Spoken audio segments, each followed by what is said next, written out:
Kaylee Nah, and I'm playing Vieuxtemps Concerto No. 4 in D minor with Grace Coat.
actually not sure. A few months? Okay. How often do you perform in public? Well, this year I've performed a bit more than like the years before. This year maybe, on average, maybe a performance every 2 months. Mm-hmm. And what do you enjoy most about performing? Well, I get to learn how to like face my fears because I am often really nervous about performing. Okay. Nice. Well, it did not come across that you're nervous, and you had all the memory perfected. Now that clearly you have such a command of this piece, the thing that I wanted to feel more of was the sense that you are embodying a character. It felt a little bit like you were sort of you were a vessel through which the music was passing through, and I didn't get a sense that you were in command of everything. So I think, honestly, your playing is everything that it needs to be for these characters.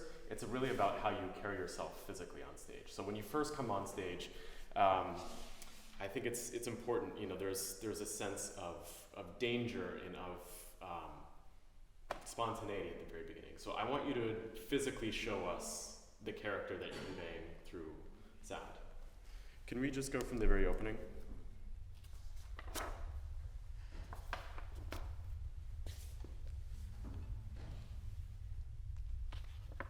Sorry.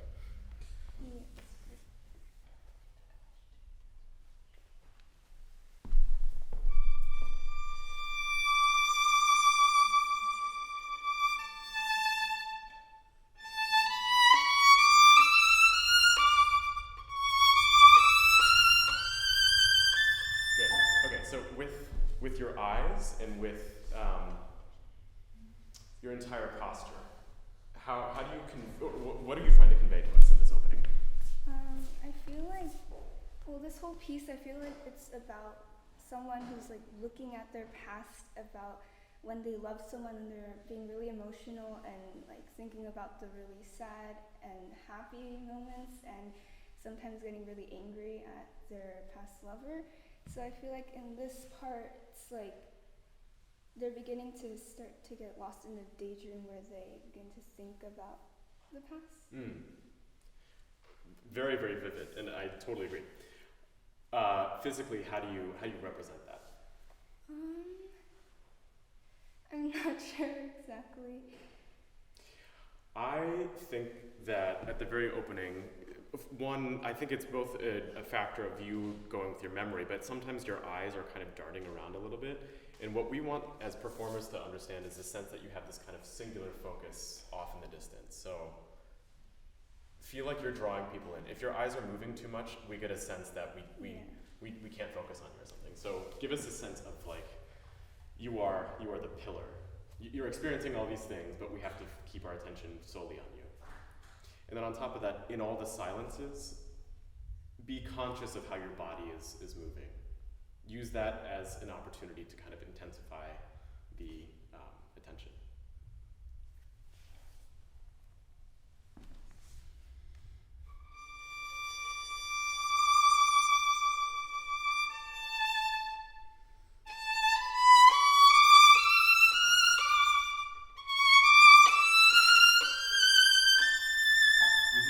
So do you ever look at your instrument for these types of moments?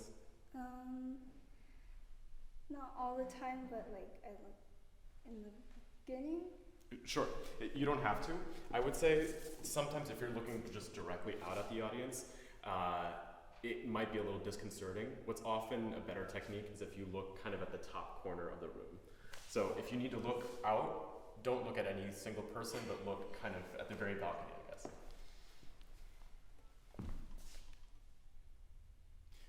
Sorry, I'm gonna stop you. Even as you bring your violin up and you get ready to play, the entire motion has to have this sense of confidence.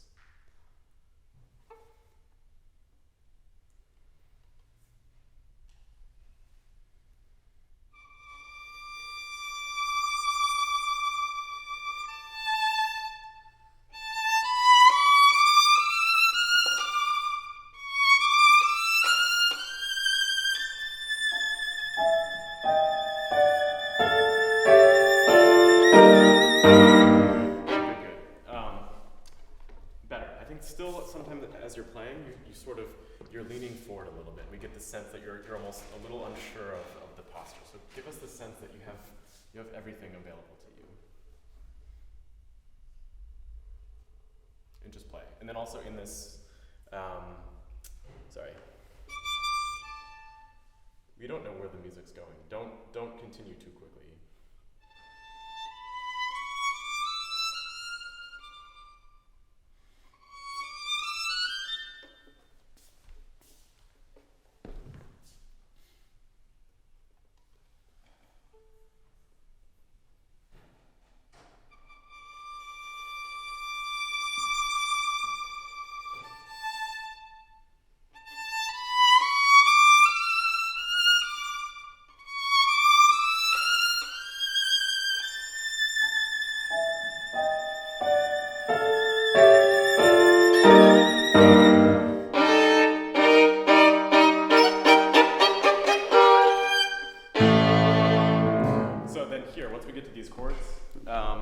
I think sometimes your bow hold is a little bit, we have a high wrist situation, so we're not getting all the clearance that we need here. For each of these chords, feel like you're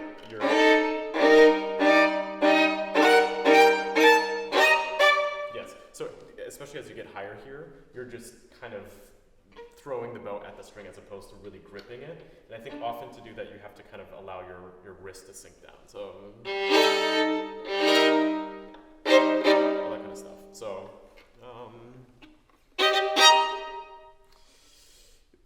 really feel like you can move the strings with your down bows before you actually play them.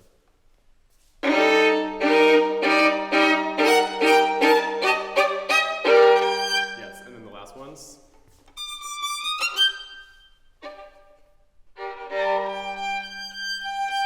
Sorry, go one more time. Do it slowly. Don't pick up tempo. I want to hear super, super clearly the last three. Go from the beginning. And give us perfect technique.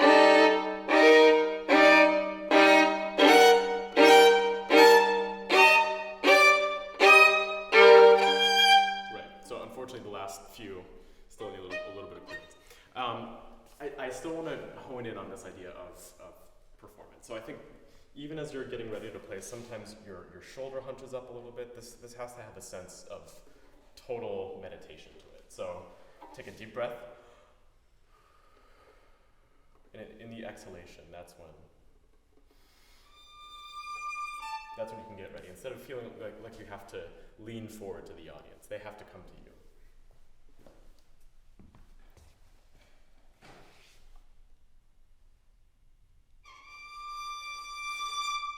Can your scroll be even a little bit higher? Yes.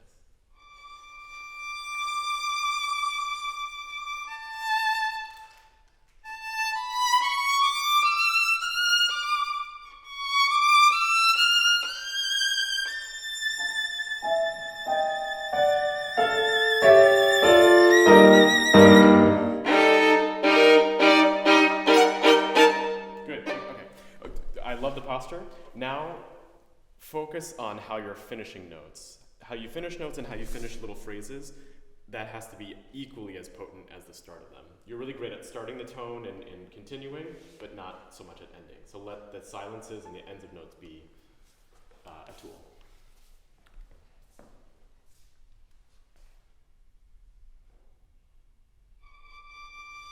Upright. Sorry, one more time.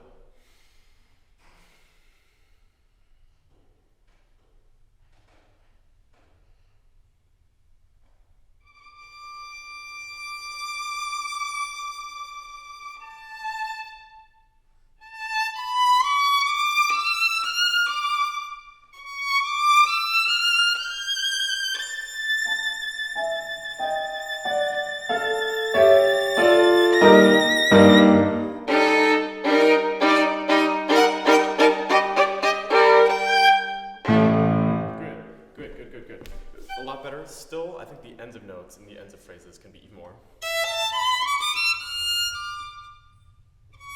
Don't move,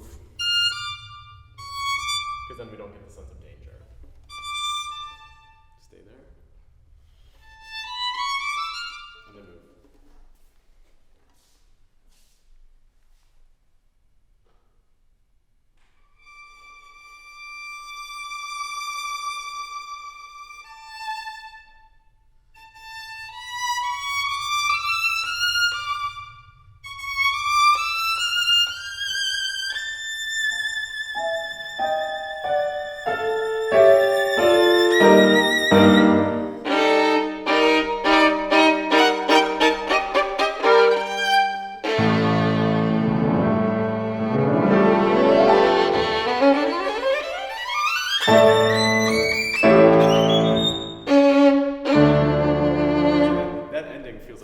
you're shy or you're embarrassed by it.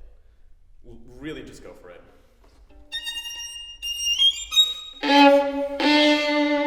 Like, give us the full force. Yes, exactly.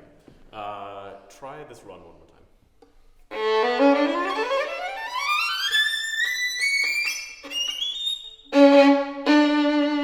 He gives us these harmonics because it's like, how can I up the ante? So like it's already extremely exciting, and give us another jolt of energy with these harmonics.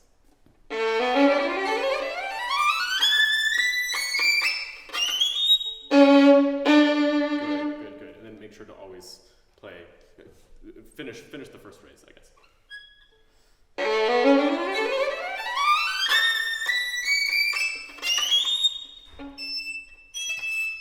Let us really hear that. One more time.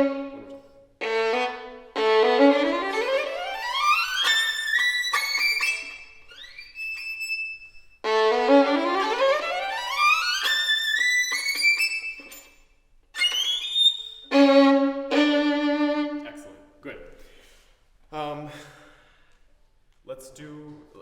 Let's keep going with Grace, actually. And here, each of these appassionato, I want to be terrified each time you come in. Same thing here. Let us feel like that story that you told us, this sense of longing and loss and everything. It has to be gripping. It has to feel like you're about to explode. Should I just? Maybe go one more time, just from right here.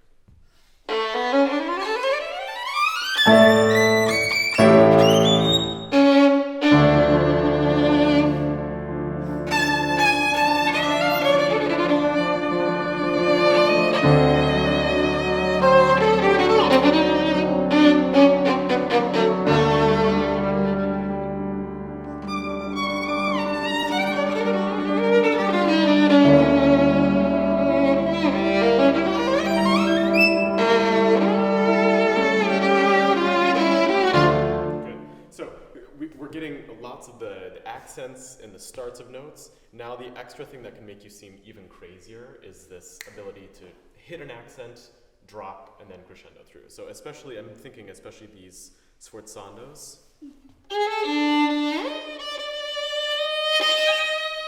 You have to like give a super amount of bow speed and then basically in slow motion.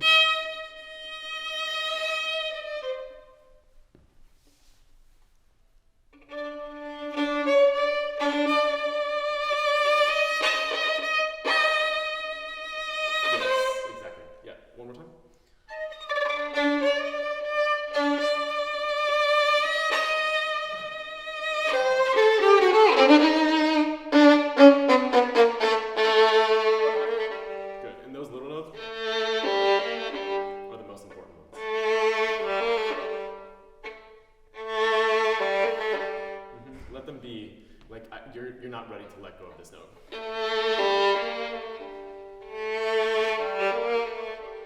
Good. Let's try here one more time.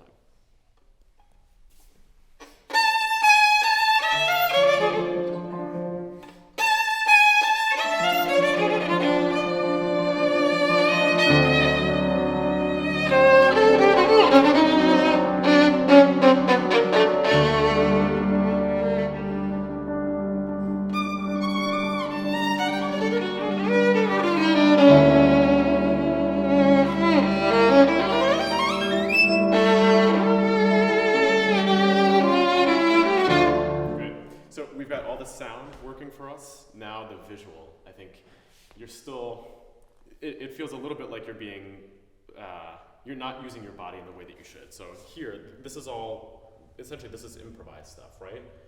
Can you give us a sense that it looks like you're making this up on the spot? All that kind of stuff, and then here, wait a little bit.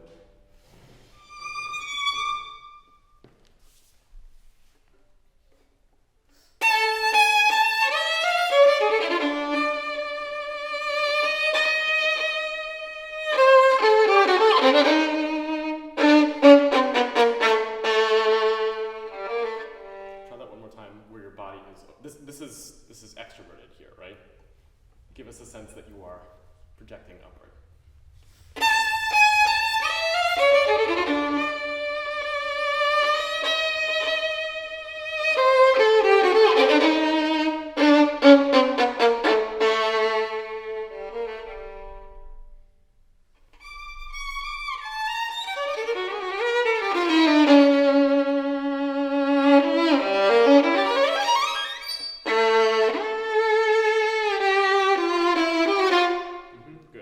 Especially in the moments when you're crescendoing very quickly, especially on the G string, I think you do have to raise your violin a little bit because that gives you an opportunity to just use more force a little bit. So really, I think if you keep your head facing forward, then it feels like you have to chase the G string, and I think it has to be a sense that you're coming together. Yeah.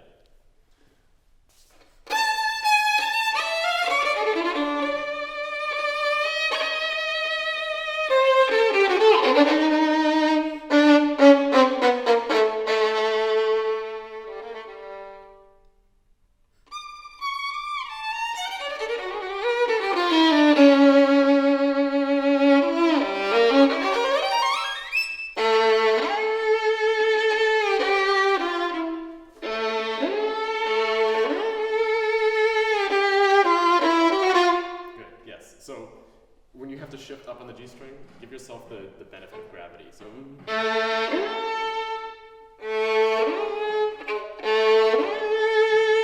even before yes, that tone is so different actually. Good. Now let's focus on some of these different phrases. Let's go from, can we skip to this moderato section?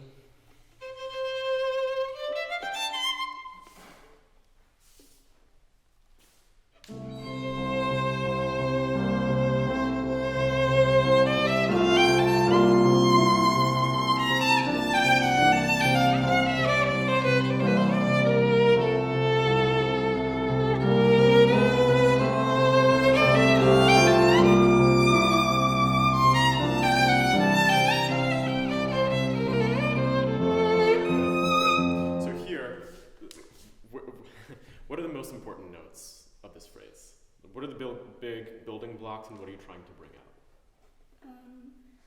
The triplets are bringing out the C in the next bar. Sure, absolutely. What's the character that you're going for? Kind of like sweet, but also kind of sorrow, like looking back at something really happy and you're sad that it's not here anymore. Mm-hmm. Yes, that like little twinges of pain, right? Sometimes that pain he gives us when we skip a note. Da da da da. Same thing. Sometimes your expression starts a little late there, and I think if we're going for that sense of nostalgia and pain, really it has to feel like that's a kind of subito expression from the downbeat. So change just a little bit. Don't let it be completely consequential.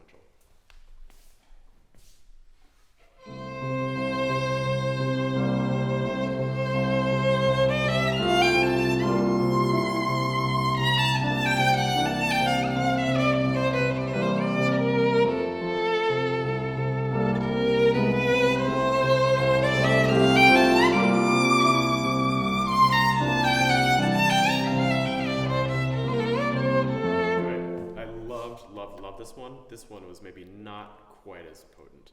Think of it as like these are subito color changes immediately. Da da da pa. One more time.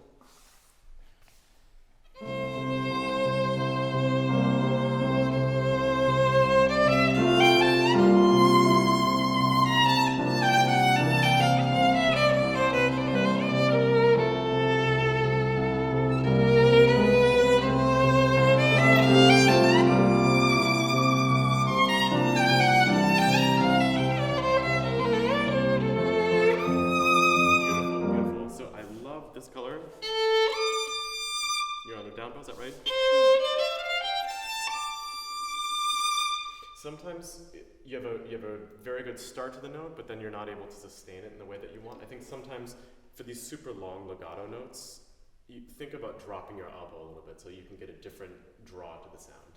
Can you play it actually?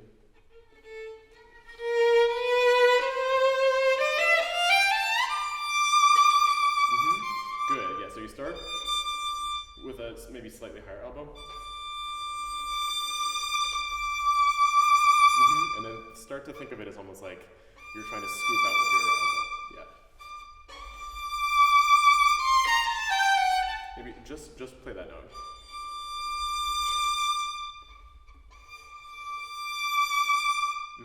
So I'm focusing on the elbow because I can see that sometimes your wrist is a little high. So often if I need to just relax my wrist, I let my elbow be the thing to lead it.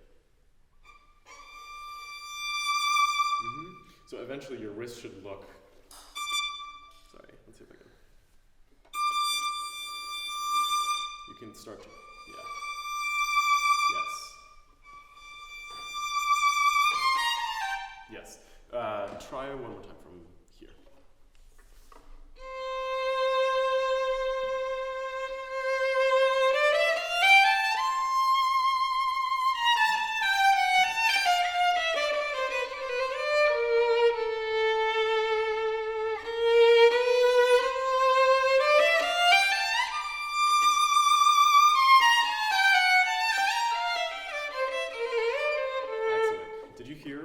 This note, it felt like you had like a super, super long breath. You could sustain it in a different way. You could change the color through it. Use your elbow as your friend. Use gravity for the left hand if you're shifting up, and same thing if you want a very, very rich sound. Great. So the last thing I want to cover is just in this cadenza, you have such a potent tone, which is really, really great, but sometimes we don't get a sense of development. So you keep playing the chords kind of with the same force each time, and then you play the arpeggios, same force each time, arpeggios. So just to phrase it, can you just play all of these eighth notes and show me the perfect phrase that you want? So only the arpeggios? Yeah, don't do the arpeggios. So,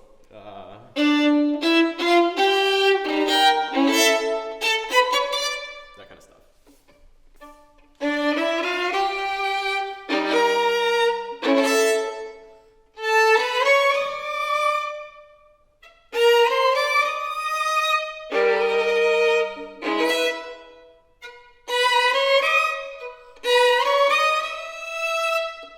Yes, exactly. So you're getting a sense, he keeps like upping the ante a little bit. So each time you have to be even more surprised by it, you know, so whatever.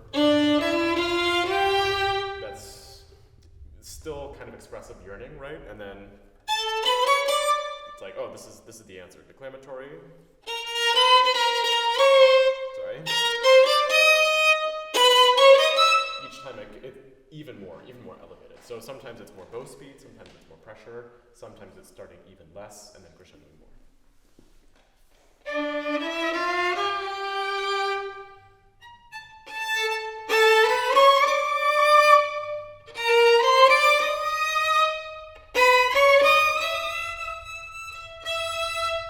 Yeah, so when he keeps upping, like, you know, chromatically, basically, that's expected. That B flat is unexpected. And then maybe here, go to the C sharp.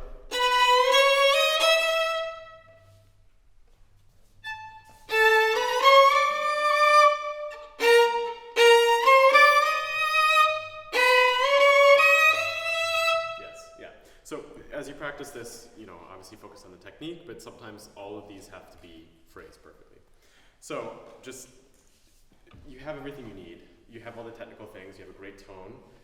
Be like your favorite actor or actress and become the character and the persona that you want to be. And think of it not just through how do I execute it on the violin, but how do I draw everyone into exactly what I need to do. So practice in front of a mirror, maybe videotape yourself. But yeah, fantastic performance. Thank you. Thank you.